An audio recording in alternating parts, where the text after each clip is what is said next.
बिस्मिल्लाहिर्रहमानिर्रहीम, अस्सलाम वालेकुम नाज़रीन, आप देख रहे हैं 92@8 विद सादिया अफसाल। आज लाहौर की एक खुसूसी अदालत ने वज़ीर दाखिला राना सनाउल्लाह को जो केस उन पर बनाया गया था जुलाई 2019 में, जिस केस में वो गिरफ्तार भी हुए थे, 15 किलो हेरोइन उनकी गाड़ी से बरामदगी का जो केस था, उसमें बाइज्जत बरी कर दिया है। ये केस की जो डिटेल्स हैं वो आपके सामने हैं कि ये बताया गया था कि उनकी गाड़ी से ये हेरोइन मिली है और ANF की तरफ से इस केस के हवाले से पाकिस्तान तहरीक इंसाफ के बहुत सारे साबिक वुज़रा ये बात कर चुके हैं कि उनके ज़रिए ये केस बना था। और बहुत सारे लोग ऐसे भी हैं PTI के जो उस वक्त TV पर आकर ही कहते थे कि ये केस गलत है, लेकिन उस वक्त शहरयार आफरीदी साहब जो वफाकी वज़ीर थे उन्होंने कहा था कि बिल्कुल इसमें कोई झूठ नहीं है। लेकिन आज ये केस झूठा साबित हुआ, वो इस तरीके से कि ANF के जो असिस्टेंट डायरेक्टर हैं इम्तियाज़ अहमद और इंस्पेक्टर एहसान आज़म, उन्होंने ये जो राना सनाउल्लाह पर जितने भी इल्ज़ामात लगे थे उनको झूठा करार दिया। और ये भी कहा कि जब उनकी गाड़ी रोकी थी हमने मोटरवे के ऊपर, तो वहाँ पर उनकी गाड़ी में उस वक्त ऐसी कोई ड्रग्स जो हैं वो हमने नहीं देखी, हमारे सामने ऐसा कोई जो मामला है वो नहीं आया था, लिहाजा इसको बोगस करार देते हुए इस पूरे केस को आज डिसमिस कर दिया गया और राना सनाउल्लाह साहब जो हैं वो बाइज्जत बरी भी हो गए।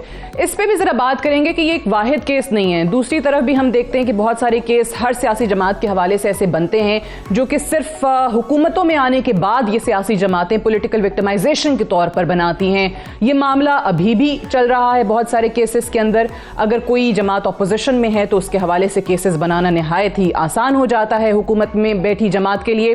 इस पर भी बात करेंगे और साथ ही साथ एक डेडलॉक जो हमें नज़र आ रहा है इस वक्त, जो हुकूमत में जमातें हैं और अपोजिशन की जमात पाकिस्तान तहरीक इंसाफ में, बावजूद इसके कि इनफॉर्मल टॉक्स हो रही हैं डार साहब की और प्रेसिडेंट आरिफ अलवी साहब की, दोनों अतराफ से कहा जा रहा है कि अभी भी कोई बाज़ाब्ता ऑब्वियसली बातचीत नहीं है। फवाद चौधरी ने एक तरफ ये कहा कि इस तासुर को ज़ायल कर दिया जाए कि हमारी कोई बात हो रही है, बात एक ही शर्त पे होगी कि इलेक्शन की तारीख दे दें।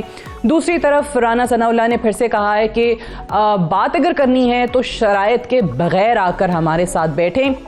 हमारी कुछ खबरें भी हैं इस हवाले से, वो ये हैं कि प्रेसिडेंट आरिफ और जो फाइनेंस मिनिस्टर डार साहब की रीसेंट मुलाकात हुई है कल, उसमें कुछ चीज़ें हैं जो प्रेसिडेंट साहब को कन्वे की गई हैं और उनको ये बता दिया गया है कि फौरी तौर पर इलेक्शंस नहीं करवा सकते।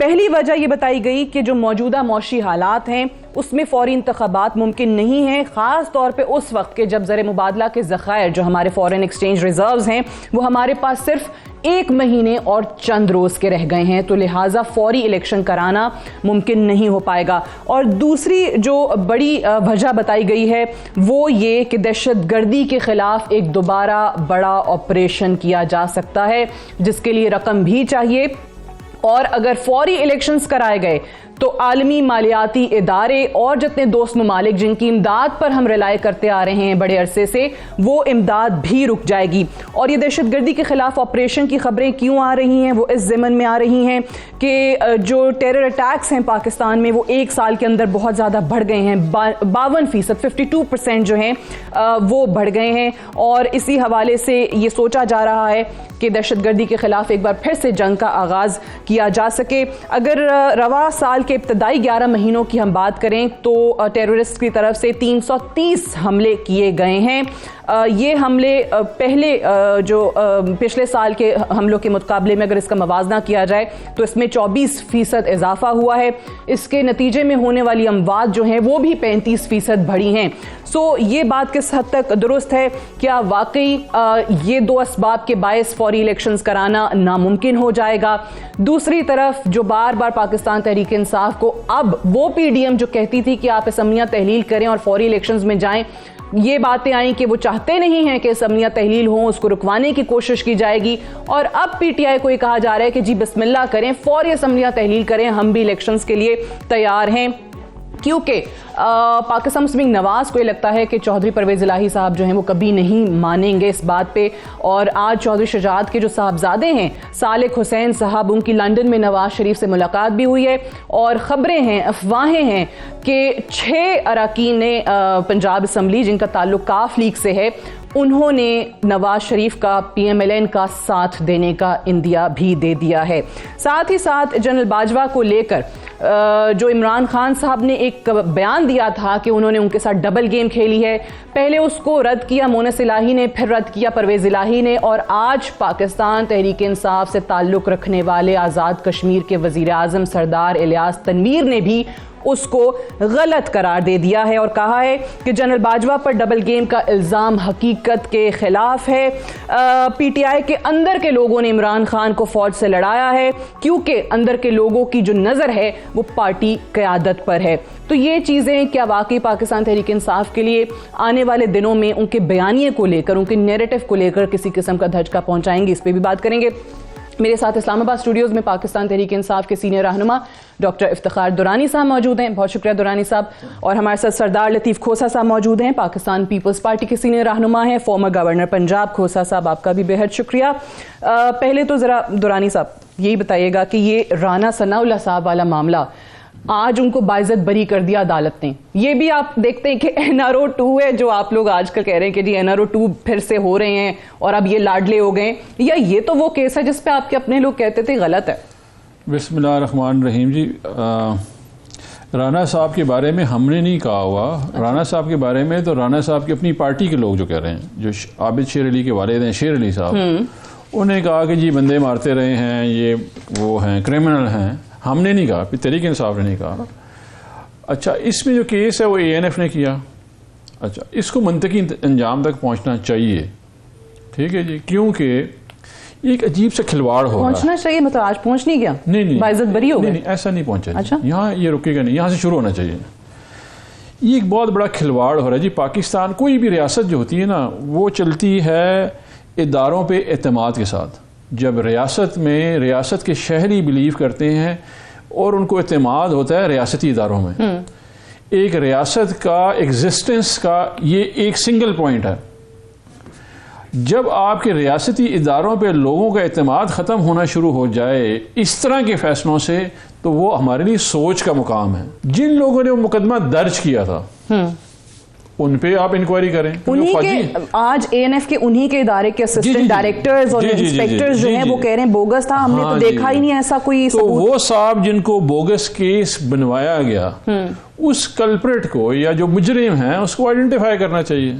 कि आप आज से 3 साल पहले कह रहे थे कि इनके पास 15 किलो हेरोइन थी, गाड़ी में आ गई है, शवाहिद मौजूद हैं, ट्रायल नहीं हो रहा, केस रुका जा रहा है, और आज जो है 3 साल बाद आप कह रहे हैं कि जी वो तो फेक केस था।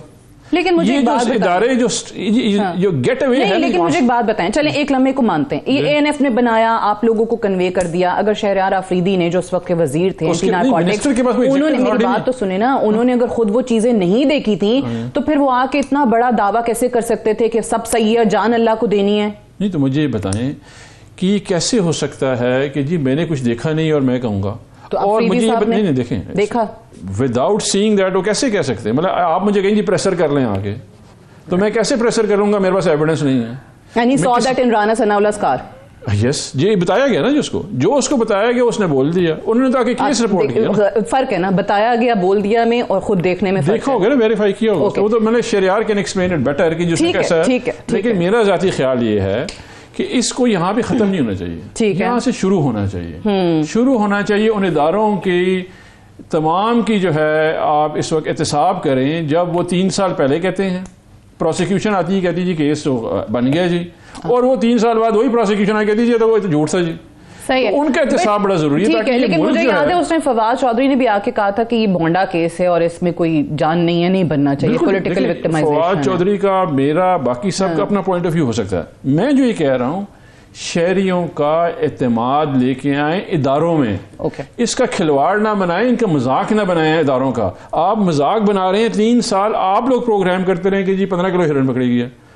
आज 3 साल बाद आप कह रहे हैं मुबारक हो जी, वो तो बाइज्जत बरी हो गए हैं राना साहब। मैं तो कह ही नहीं रही, मैं तो कह रही हूँ कि आप लोग आके हमें बताते थे कि ये हो गया है और ये केसेस हैं, उधर से PMLN वाले कहते थे ठीक है, अगर उनके पास एविडेंस नहीं था। अच्छा, खोसा साहब मुझे बताइएगा कि चलें आज एक खुसूसी अदालत लाहौर की जो है वो कहती है बाइज्जत उनको बरी कर दिया है। ANF के खुद के लोग आके बोल देते हैं कि जी हमने तो ऐसा कोई सबूत या हमारे सामने तो ऐसे कोई शवाहिद थे ही नहीं। लेकिन ये जो पाकिस्तान तहरीक इंसाफ जब से हुकूमत से बाहर आए हमने देखा है कि एक बड़ी लंबी फहरिस्त बता रहे हैं। जैसे अभी खान साहब कभी कहते हैं कि नैब जो है वो उनके इख्तियार में नहीं था, कहीं और से ऑर्डर्स लेते थे, ईसीपी कहीं और से ऑर्डर लेता था, हालांकि चीफ इलेक्शन कमिश्नर उन्होंने तैनात किया। सो ये एएनएफ वाला भी मामला अभी शायद उसी फहरिस्त में डल जाएगा। मुझे बताइए कि आपकी हुकूमत के साथ भी ऐसा होता आया है क्या? सारी जमहूरी हुकूमतों की कहीं ना कहीं ये बेबसी और लाचारी आ जाती है कि जो केसेस उनको बताए जाते हैं वो आके उस पर लंबी प्रेस कॉन्फ्रेंसेस करके कहते हैं कि देखिए ऐसा ही हुआ है। पहले तो मुझे डॉक्टर दुरानी साहब पर जो है क्या मैं अर्ज करूं, उनकी अपनी ज़बान उनका जो है साथ नहीं दे रही थी। देखें, आपके वज़ीर जो हैं, आपकी हुकूमत के एक ज़िम्मेवार जो कंसर्न्ड मिनिस्टर हैं आफरीदी साहब, उन्होंने हल्फन कहा और सारी कौम ने सुना, सब ने सुना, हल्फन कह के ये के कह देना अब के जी बताया था तो शुनीदा क्या बोवद मानंदे दीदा, उस पर जो है इन्हसार करते हुए कि जी उन्होंने तो इसी तरह कह दिया, असल में उनको पकड़े। अरे बाबा खुदारा, इस मुल्क में कोई तो जिम्मेदारी अपनी एक्सेप्ट करे। अब आप जब कह रहे थे कि हल्फ देकर, हल्फन एक दफा नहीं बहुत दफा, और उन्होंने बांगे दो हल कहा और सारी कौम के सामने कहा और हल्फन कहा कि ये केस तो इसमें, और उनके अपने वजीर, मैंने खुद सुना, आपने भी सुना, और खुद चौधरी फवाद साहब ने कहा कि मैंने काबीना में कहा था कि ऐसा भोंडा केस नहीं बनाना चाहिए हमें। ये आपने भी सुना, हमने सबने सुना। तो ये इस किस्म की हरकत क्यों करते हैं? बाकी मैं डॉक्टर दुरानी से बिल्कुल एग्री करता हूं इनसे कि ये खत्म यहां नहीं होना चाहिए। देखें, हेरोइन एक रिकवर हुई है, हेरोइन रिकवर हुई है, रिकवरी मीमो बना है, वो हेरोइन किधर है, किसके ऊपर है? अब उसका गुनाह किसी पर तो है ना, जिस पर भी है उसको कैफर किरदार तक पहुंचाएं, क्योंकि ये जुर्म है, ये ड्रग। अगर राना सनाउल्लाह की गाड़ी में नहीं थी और रखी गई थी तो भी उन लोगों को पकड़ा जाना चाहिए जिन्होंने रखी। नहीं, गाड़ी से तो यार क्या कर रही हो सादिया, ये गाड़ी से तो बरामद ही नहीं हुई, ये तो थाने में जाकर ये सारा कार्रवाई डाली गई है, ये सब फर्जकारी की गई है, तो मैं गाड़ी वाड़ी में से नहीं निकली, ये तो खुद मान रहे जी। तो ये किसी ने तो डाली है ना, तो किसी का तो पोजेशन मुतसबर होगा ना। फर्ज आपका रिकवरी मीमो बना है बाकायदा, उसको भेजा गया है, उसको जो है एनालिस्ट के पास भेजा गया है, स्पेसिमेन को, उसकी रिपोर्ट आई है कि दिस इज कंटेन्स हेरोइन। तो ये क्या सारा मजाक है? Is it a joke being played with the state and the state agencies? General Durrani साहब ठीक कह रहे हैं, आई एंटायरली एग्री कि इसको पहुंचाएं मंतकी नतीजे तक, ताकि इस तरह की अगर भोंडी हरकत आइंदा कोई भी करे, किसी भी के खिलाफ करे, देखें ये एक्सेप्टेबल नहीं है। और हेरोइन का किसी के ऊपर डालना, आप यकीन करें कि कोई भी हेरोइन वाला केस जो है, हम तो वकालत करते हैं, हमारा तो यही पेशा है, अदालतें सुनने को तैयार नहीं होती बहस। वो कहते हैं इतनी हेरोइन कैसे आपके ऊपर निकली, कौन प्लांट करता है, और सीधी सीधी सजा करते हैं, सजाए मौत, सजा 25 साल वगैरह वगैरह, यानी इसकी सजाए मौत तक सजा है। तो ये कोई छोटा जुर्म नहीं है जिसमें डाला गया है। मैं ये देखें जिस तरह से ये डाला गया है वो भी है, तो क्या इतना ही आसान है किसी शहरी पर छोड़ दे? राना सनाउल्लाह के कौन था? सवाल ये है कि क्या किसी के ऊपर रियासती इदारे इस तरह से, या वो एजेंसी या वो वजीर साहब हल्फ उठा सकते हैं जिनको के मुस्ताफी होना चाहिए था, जिनको ये स्टैंड लेना चाहिए था कि आपका झूठा केस, इस तरह से हम इसकी जो है हिफाजत नहीं करेंगे इसका, उनको पहले दिन ही ये करना चाहिए था। इनकी हुकूमत थी पीटीआई की, क्या हुकूमत की कोई जिम्मेवारी नहीं है कि एक शहरी को आप उठा के उस पर हेरोइन डाल के उसको अंदर कर देते हैं और उसकी इतनी बड़ी मुश्तरी मना दी और बदनामी करते हैं कि ये ड्रग ट्रैफिकर है, ये ड्रग डीलर है, ये वगैरह वगैरह, और सजाए मौत की हद तक, सजाए मौत का उसको एक्सपोज कर देते हैं। तो क्या ये मजाक है?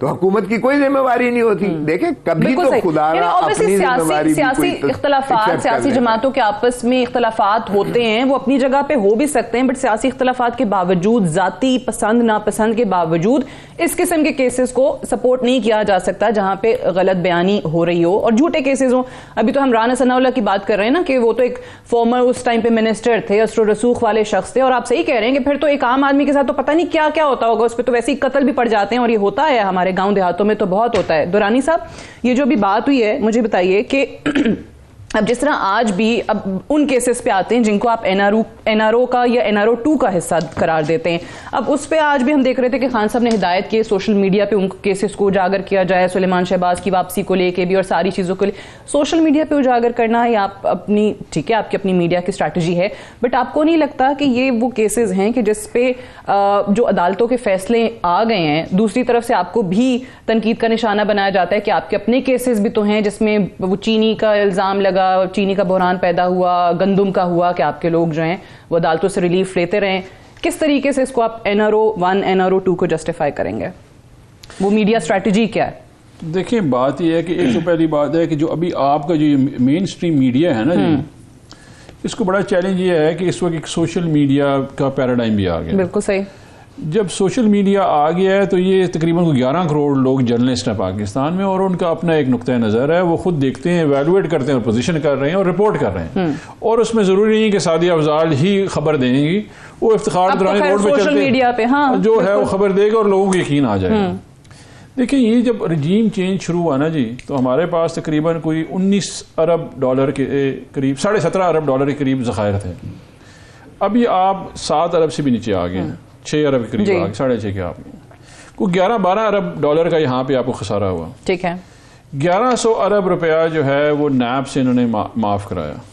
ये वो है जो सामने आपको नज़र आ रहा है, क्योंकि देखिए पॉलिटिकल इकोनॉमी है ना जी, एक पॉलिटिकल इकोनॉमी में बहुत ज़्यादा जो है पैसा इन्वॉल्व होता है, क्योंकि नेचुरली मल्टीप्लायर इफेक्ट में चल रहा था, ठेके हैं, कंस्ट्रक्शन का काम चल रहा है, वेलफेयर का काम चल रहा है, काफ़ी सारा में चल रहा होता है।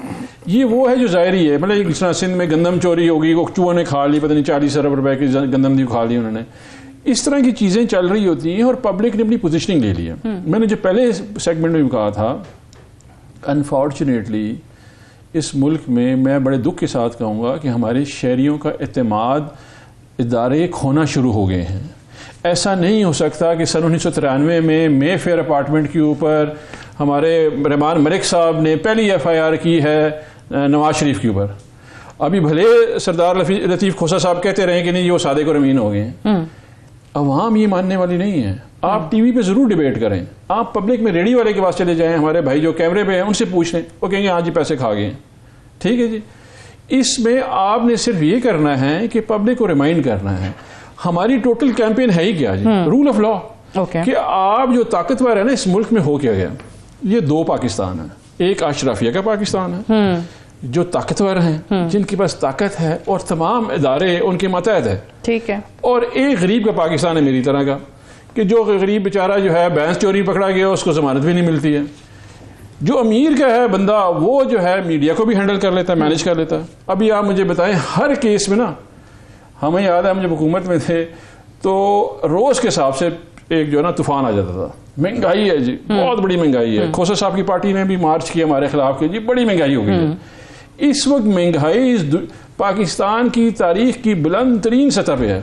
किसी टीवी चैनल प्रोग्राम है, मुल्क डिफॉल्ट पे जा रहा है, करते हैं नहीं है। अच्छा, नहीं ये तो बात होती है वैसे, लेकिन आप इदारों पे वापस आते हैं। जब मुझे ब्रेक के लिए भी कहा जा रहा है, ब्रेक से वापस आकर इस पे जरा बात करते हैं कि FI हो गया, नैब हो गया, FBR हो गया, हम देखते हैं कि हुकूमतों, जिसकी भी सियासी जमात की हुकूमत होती है तो हमें वो बता दिया जाता है कि केसेस जो नैब ने बना लिए हैं ना वो बड़े पक्के केसेस हैं, सारे शवाहिद हैं। अदालतों में फिर वो चीजें नहीं साबित होती हैं, अदालतों के अंदर जाके फिर जो है वो उल्टा नैब के वकला जो है वो जुर्माने करा के बैठे होते हैं, या हम देखते हैं कि जमानतें हो गई हैं और बरी कर दिया गया है जी, जिसपे अरबों का केस बना था। अभी भी यही हो रहा है। इदारों पे और अदालतों के किरदार पे भी जरा बात करते हैं, जिसपे आजकल पाकिस्तान तहरीक इंसाफ को काफी खदशात लाहक है। डिस्कशन को हम यहीं से आगे बढ़ाएंगे after this short break. Stay tuned.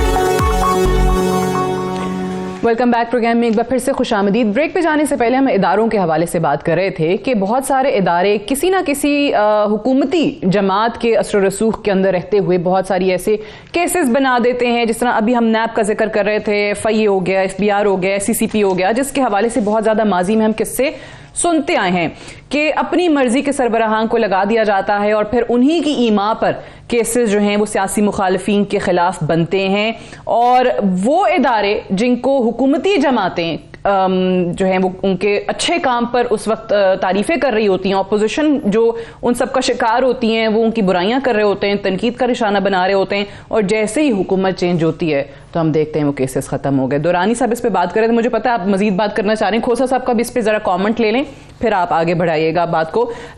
खोसा साहब, अभी भी फिर ऐसी चीजें चल रही हैं कि नैब को, FIA को, FBR को, बाकी जितने भी इदारे हैं, और वो इदारे ऑब्वियसली जिनके हवाले से हम कहते हैं कि उनको ऑटोनमस होना चाहिए, खुद मुख्तार होना चाहिए, वो वाकई हैं?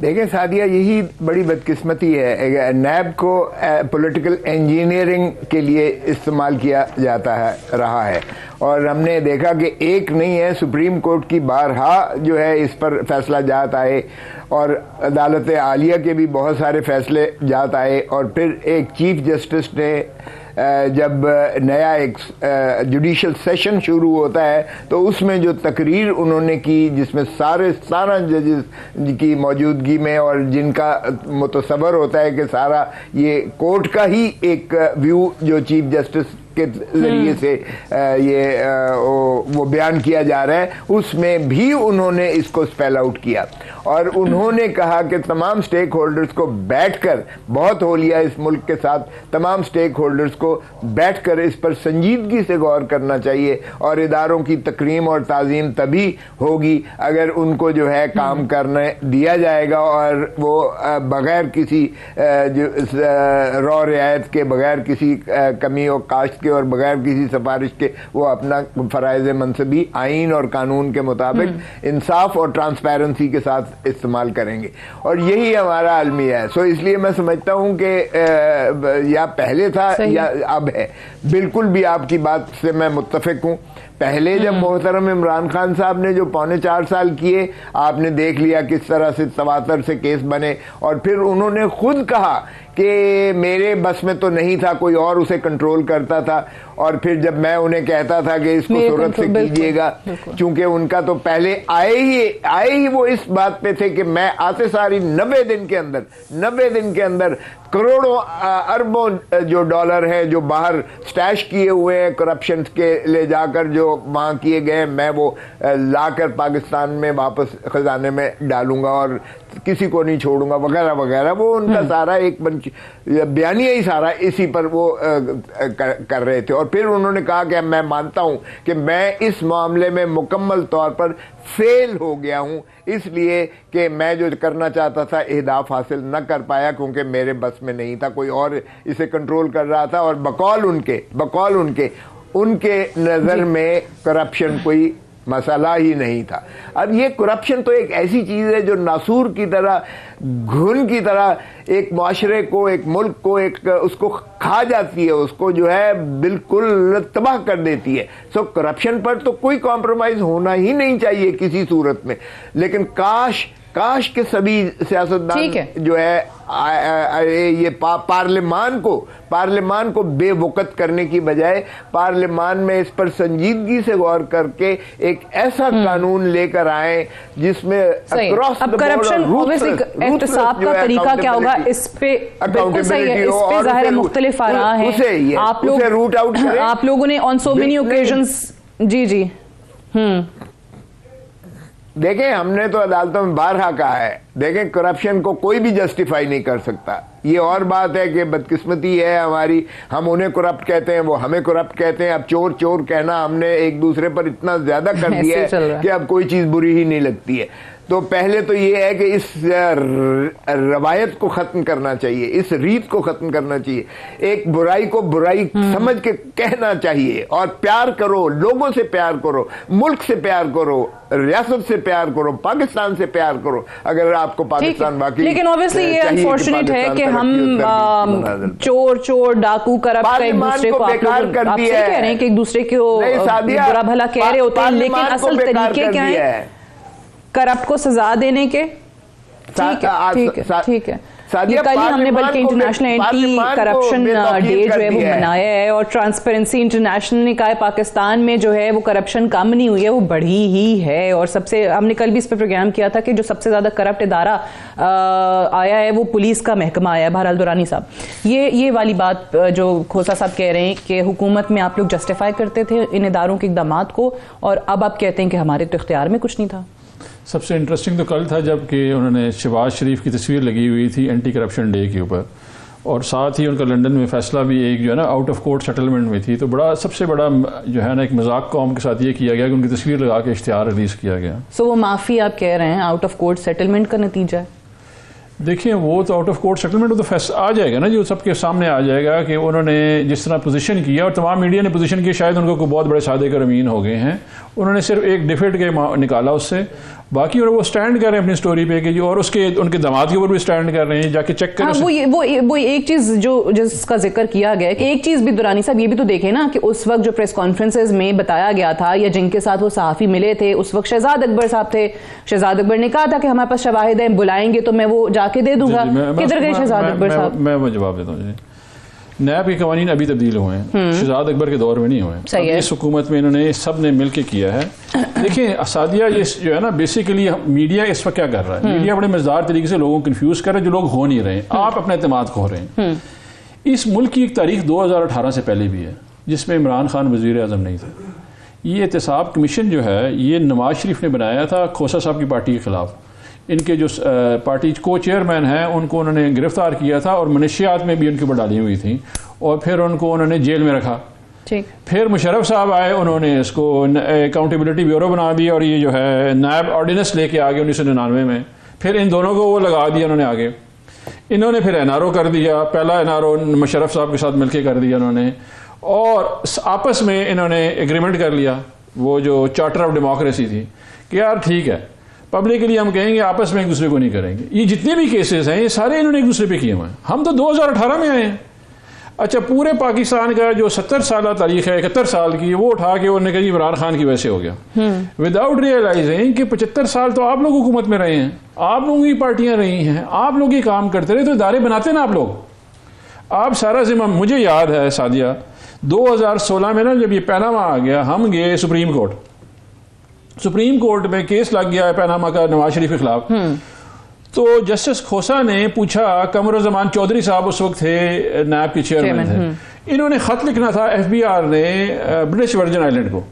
8 महीने हो गए थे केस हुए, मतलब कि अप्रैल में वो रेवोल्यूशन हुई थी, मार्च में, और ये दिसंबर का महीना है, नहीं जनवरी का स्टार्ट हो गया था केस हुआ था, तो उसमें कोई 8-9 महीने गुजर चुके। तो उन्होंने कहा कि आपने खत लिखा है ब्रिटिश वर्जिन आइलैंड को? तो एफबीआर के चेयरमैन ने कहा जी मैंने तो नहीं लिखा खत। तो उन्होंने कमरुज़्ज़मान चौधरी से पूछा कि जी आपने इनको फॉलो अप किया? उन्होंने कहा जी मैं नहीं कर सकता। उन्होंने कहा जी आपको तो आपस में कोई 400 गज का फर्क भी नहीं दफ्तरों का, अगर बंदा रोज भी आए जाए तो कुछ भी इशू नहीं है। तो उन्होंने करनी ही नहीं थी कार्रवाई। तो उन्होंने कहा जी क्यों नहीं किया? उन्होंने कहा जी मैं कमरुज़्ज़मान, ये ऑन रिकॉर्ड है। अच्छा। उन्होंने कहा कि जी मैं ये केस फॉलो नहीं कर सकता। तो कोर्ट के अंदर जो जो लोग मौजूद हैं वो इस चीज की गवाही देंगे। उन्होंने कहा इन्ना लिल्लाहि व इन्ना इलैहि राजिऊन। ये उन्होंने नैब के लिए पढ़ा, क्योंकि इन लोगों को, ये जो पार्टी है, इनको एफबीआर, ठीक है, एससीसीपी, हजाजी साहब आप भूले नहीं होंगे अभी तक, अच्छा जी, उसके बाद नैब, उसके बाद एफआईए, ये सूट ही नहीं करती। पहला केस जो है खोसा साहब वुड बेयर मी आउट, लेकिन दुरानी साहब पहले एफआईआर किसने की हुई है? एफआईए में रहमान मलिक साहब मरहूम ने नवाज शरीफ के ऊपर में फिर अपार्टमेंट। दुरानी साहब एक चीज तो आप भी मानेंगे ना कि नैब के बहुत सारे केसेस में आपके टाइम पे, आपकी हुकूमत के अंदर इसी किस्म के रिमार्क्स नहीं आते रहे अदालतों की तरफ से? नैब को लेके आते रहे ना कि नैब जो है वो कुछ नहीं कर रहा, कोई रिकवरी नहीं है, इनके क्या प्रोसिक्यूटर्स जाके अदालतों के अंदर जुर्माने नहीं कराते रहे? ये आपके दौरे हुकूमत की बात है। तो इसका मतलब है कहीं ना कहीं नैब के अंदर जिन रिफॉर्म्स की बात की जाती थी, अब चलें पीपल्स पार्टी ऑफ पीएमएल को ना माने, वो तो सिरे से कहते हैं कि जी खत्म कर दें। शायद खाकान अब्बासी ने ऑन रिकॉर्ड कितनी बार बात की, लेकिन आप लोग भी उसको बेहतर तो नहीं कर सके। देखिए हम अगर आप, लेकिन ये जरूर अब आप कह रहे हैं हमारे इख्तियार में था। दस्तगीर साहब की अगर आप फेमस स्टेटमेंट देखें, उन्हें कहा जी ये 100 अदालतें कर रहे थे, हमने ये जो है प्रूफ कर लेते और हम 15 साल जेल में रहते हैं। हमने तो देखें हमारा रिजॉल्व जो है करप्शन के अगेंस्ट, एक पार्टी सुप्रीम कोर्ट गई हुई है इस लॉ की अमेंडमेंट के ऊपर, जो नैब लॉज हैं, वो है तहरीक इंसाफ की, और वो चेयरमैन तहरीक इंसाफ इमरान खान ने किया हुआ है। बाकी तो सर एग्रीमेंट में है। ये पब्लिक मनी जो है चोरी करना सबसे आसान तरीका है। अभी आप ये देखें कि मुल्क डिफॉल्ट की तरफ जा रहा है और लोगों के अकाउंट भरे हुए हैं। अच्छा, नैब को नजर ही कोई नहीं आता। मतलब कि आप इस वक्त कहेंगे कि जी वाइट कॉलर जो है दुनिया में सबसे मुश्किल काम है। इशू क्या है जी, इस मुल्क की जो ना जितनी भी एलीट है, पावर एलीट जिसे कहते हैं, उनमें दो इशू नहीं है जी। एक करप्शन का इशू नहीं है, और दूसरा जो है ना ये जो आप कहते हैं ना खुददारी, ये इशू नहीं है। एक्चुअली हमारी मोरालिटी खत्म हो गई है, ये मॉरल कोलैप्स है। बाहर मुल्कों में ना वो खुद बताते हैं। तो करप्शन आप कह रहे हैं एक्सेप्टेबल, और यही सबसे बड़ा जो है मसला। यही तो डिफरेंस बताया जो अभी चेयरमैन तरीके इंसाफ का इंटरव्यू भी चल रहा है। अच्छा, मैं अभी वैसे इंटरव्यू में बड़ी खान साहब इंटरेस्टिंग बातें कर रहे हैं, वो कुछ मैंने टिकर्स देखे भी हैं। बहरहाल मैं खोसा साहब इस पे भी जरा बात करती हूँ, मुझे एक ब्रेक के लिए बोला जा रहा है। ब्रेक से वापस आते हैं तो इस पे बात करेंगे। और आज इस दावे को कि जनरल बाजवा ने इमरान खान के साथ डबल गेम खेली है, इसको खुद पाकिस्तान तहरीक इंसाफ से ताल्लुक रखने वाले AJK के प्राइम मिनिस्टर सरदार इलियास तनवीर ने मुस्तरद किया है। बात करते हैं एक वक्फे के बाद।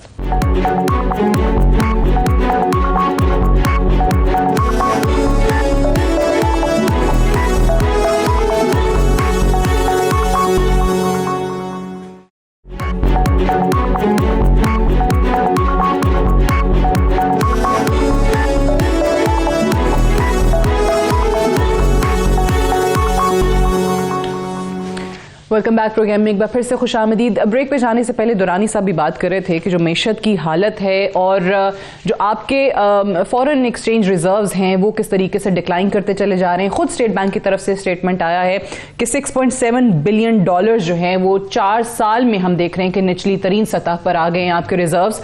अब ये एक तो वजह बना के खोसा साहब, डार साहब ने प्रेसिडेंट अलवी को कहा है कि जिद छोड़ें, खान साहब को मनाएं कि अभी हम फौरी इलेक्शंस नहीं करा सकते क्योंकि ज़र मुबादला जो है हमारे पास जो ज़खायर हैं वो सिर्फ 1 महीने के तकरीबन रह गए हैं, मुमकिन नहीं है अभी इलेक्शंस कराना। और दूसरा जो सबब बताया उन्होंने फौरी इलेक्शंस ना करवाने का कि हो सकता है कि दहशतगर्दी के खिलाफ एक बड़ा ऑपरेशन हम शुरू कर दें क्योंकि मुल्क में दहशतगर्दी बढ़ गई है। आपको लगता है कि इन दो वजूहात की बुनियाद पर वाकई इलेक्शंस डिले हो सकते हैं? मैं ये नहीं कह रही कि टाइम पे हो सकते हैं जो अक्टूबर 2023 कहा जा रहा है, उससे भी क्या ज्यादा डिले हो सकते हैं क्योंकि ये भी खबरें जो हैं वो मीडिया में अब हुकूमती जराए से फैलना शुरू हो रही हैं। देखिए सादिया, एक बात तो ये है, इनके अलावा भी और बहुत सारी वजूहात हैं। अगर आप ये देखिएगा कि आपका जो है डिप्लीट हो गए हैं रिजर्व्स, इसमें कोई शायबा नहीं है। ये भी दुरुस्त है कि स्टेट बैंक ने जो है LCs पर 31 दिसंबर तो पाबंदी लगा दी है। ये भी दुरुस्त है कि हमारी जो है एक्सपोर्ट ओरिएंटेड इंडस्ट्री इसलिए नॉन फंक्शनल हो गई है क्योंकि हमारे पास वो उनके लिए LCs और उनकी इंपोर्ट के पैसे ही नहीं है। मशीन कहाँ से मंगवाएं जब तक प्रोडक्शन नहीं होगी, एक्सपोर्ट नहीं होगी। आपका जाहिर है डेफिसिट जो है वो ट्रेड डेफिसिट खत्म नहीं होगा या कमतर नहीं होगा।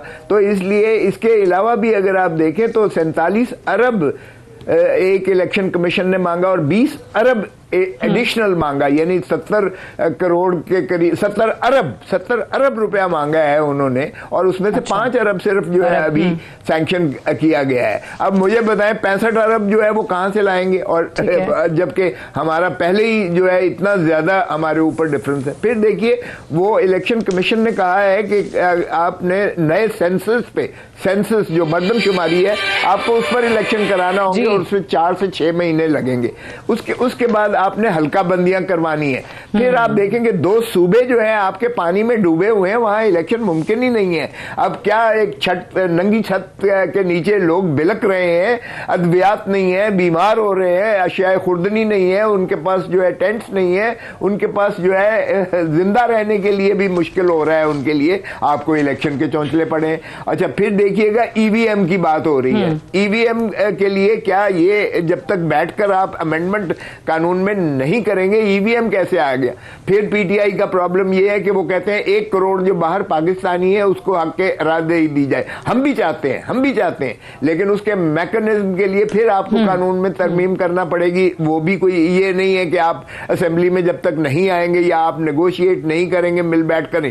फिर इनका प्रॉब्लम ये है कि ये इलेक्शन कमीशन ऑफ पाकिस्तान को भी नहीं मानते हैं। ये इलेक्शन कमीशन ये कहते हैं ये तो इनके साथ मिले हुए हैं। तो मुझे बताएं कि क्या इलेक्शन कमीशन को इसी तरह तहलील करके हवा में बकेर के फेंक दिया जाएगा, इनके कहने से फेंक दी जाएगी, या वो खत्म हो जाएगा या नॉन फंक्शनल हो जाएगा। तो सादिया एक नहीं है, बहुत सारे बीसियों प्रॉब्लम्स है। और एक और बात बताऊं, ये कभी तहलील नहीं करेंगे, ये भी मुझे लिखवा लें, इलेक्शन अपने टाइम पर ही होंगे, क्योंकि कोई ऐसा जो है अगर इन्होंने संजीदा होते तो ये 26 नवंबर को साथ ही ये लेकर जाते। अगर एक चिट्ठी जो है ये तहलील वो दिखाते हैं यूं करके एक जलसा आम में कि ये देखें जी साइफर है, ये देखें जी साजिश अमेरिकन है, ये वो दिखा सकते थे। तो ये दो जो है चीफ मिनिस्टर्स का लिखा हुआ advice to the governor to dissolve the provincial assemblies, ये साथ लेके कहते ये लें जी मैंने 2 असेंबलियां डिसॉल्व कर दी। अच्छा ठीक है दुरानी साहब, ये जो वैसे खोसा साहब जिस राय का इजहार कर रहे हैं, एग्जैक्टली ये राय मैंने एतजाज एहसन की भी सुनी कि देखें अगर करना होता तो ये उसी दिन ऐलान करते हैं जिस दिन ये लॉन्ग मार्च का खात्मा कर रहे थे, ये नहीं होंगी। और आज जो सालेक हुसैन की मुलाकात नवाज शरीफ से हुई है तो खबरें आ रही हैं कि जी 6 अरकान पंजाब असम्बली ने उनका साथ देने की बात की है काफली के, और आपके KPK के अरकान असम्बली की तरफ से भी तहफ़्फ़ुज़ात आ गए हैं। अब वो कह रहे हैं कि पहले पंजाब तहलील होगी तो हम ये करेंगे। ये कल तर्जुमान वज़ीर आला के जो हैं वो KPK के, उन्होंने बात किया। देखिए सादी, इस मुल्क में जो है तारीख लिखी जा रही है जो कि मैंने और आपने नहीं पढ़नी, हमारे आने वाले नस्लों ने पढ़नी है।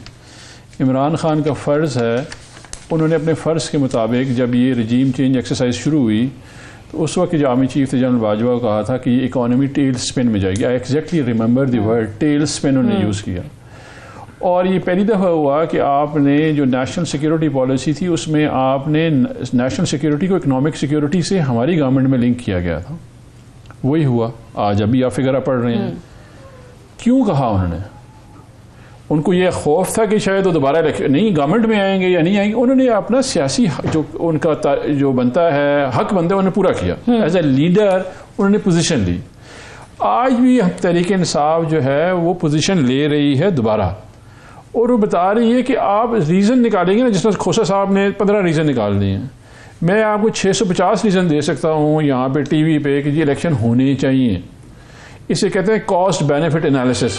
अच्छा। कि कराने के कितना फायदा है और ना कराने के कितना नुकसान है। बट कराने के पैसे हैं आपके पास, वो तो अब ये बात करने लग गए ना हुकूमत की तरफ से जो डांट सकते हैं कैसे कराएंगे ये जो हुकूमत है ना। और अगर वो कहते हैं देखिए रद्दुल फसाद हुआ, ज़रब-ए-अज़पुई, अगर दहशतगर्दी के खिलाफ ऑपरेशन पे आप चले जाते हैं तो कहते हैं उस ऑपरेशन के लिए पैसे चाहिए होंगे।